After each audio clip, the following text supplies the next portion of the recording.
Anyone who's acted a role for long enough, on the stage or in life, can tell you there's a peculiar moment when it feels as if your very person is split. There's your authentic self, the bit that thinks and looks out at the world, and there's your body. But not as you know it. You look out at your body as the mannequin movements of someone else. One part of you is reading lines and taking choreographed steps. The other part is saying, what the hell is going on? Here we find a key observation of Sartre, the divorce of the body and the self.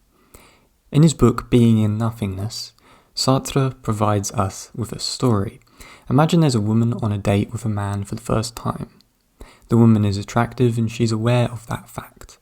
She knows all too well that the man opposite would like to take her back home, and has less than noble intentions for their date, and yet she does not accept this.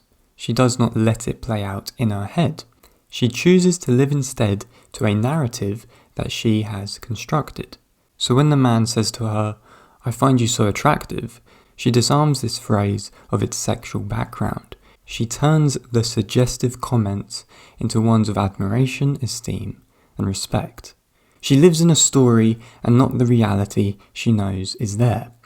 Sartre notes that during this time, the divorce of the body from the soul is accomplished. The woman sees her body as a passive object to which events can happen. The authentic self, the true person, has stepped down into the auditorium and is watching her date run out, as if a play. The idea of an object self and a true self is one of Sartre's most relatable ideas.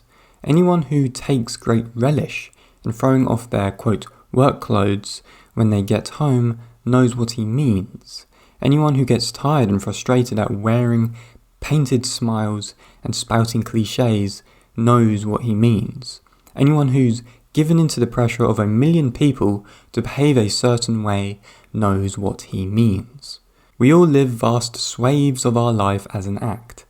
Giving it a name and calling it out allows us to make changes, but, as Sartre would be the first to point out, only if you want to. Learn more by checking out Mini Philosophy, a small book of big ideas.